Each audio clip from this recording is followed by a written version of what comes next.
Həqiqətən də maraqlı və diqqət olunası bir məqamdır. Ravi nəql edir ki, bir nəfər məni İmam Sadiq əleyhissalamın yanına göndərdi. Dedi ki, yuxuda qorxur, xanımını yanında görəndə qışqırır və səsi qonşulara qədər eşidilir. İmam buyurdu ki, get ona de ki, sən zəkatı vermirsən. Həmin adam dedi ki, Allaha and olsun verirəm. İmam buyurdu ki, ona de ki, əgər verirsənsə də deməli layiq olanlara vermirsən. Deməli bu kəlamda iki dənə məsələni öyrəndik. Zəkat vermirsən, zəkat insanı hansı problemlərə gətirib çıxarır? İmam ona demədi ya, gəl Quran açın baxım taleyinə. İmam ona demədi ya, gəl bir-iki dənə kağıza bir şey yazım, getginən filan cürünə eləginən dua yazın, boynundan asırı qıya edin, sair şeylər edim. İmam elə demədi ya. Və ya demədi ki, sənə cadu olunub, ola bilər cadu olunub, getginən belə filan şeylər eləyin. Gördünüz? Zəkat vermirsən. Biz ara qaçırıq, hacı mənə cadu olunub. Quran aça bilərsən, yaza bilərsən bir şey, zəkat vermirsən.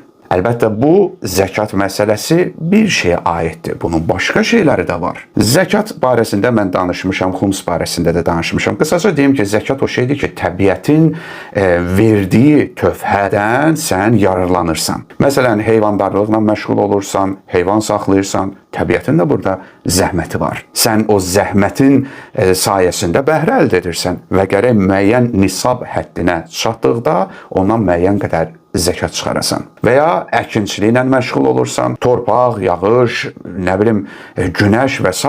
təbiətin üzvləri də sənə bu işə kömək edirlər.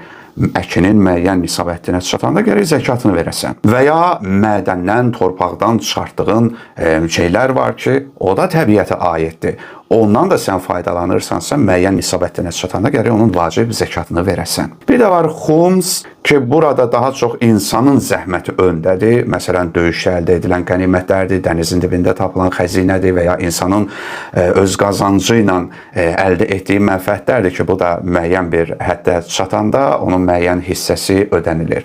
Bunlar şəriətlə vacib olanlardır. Bu heç. Biz zəkatdan danışırdıq axı. Zəkat deməli həm də sədəqələrə aiddir. Yəni sədəqə də zəkatın tərkib hissəsidir. Quranda hər zaman deyilir, onlar namazı iqamə edərlər, zəkat verərlər.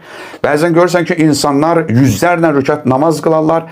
Zəkata gələndə, yəni ki, istər vacib, istər müstəhəb, çıxartarlar 20 qəpik, 1 manat başlarına fırladarlar, verərlər. Başımın sadaqası olsun. Bu belə də öyle. Buna ciddi yanaşmaq lazımdır. İkinci məsələ orasında ki, imam dedi ki, sən zəkat versən belə onu layiq olan kəsə vermirsən.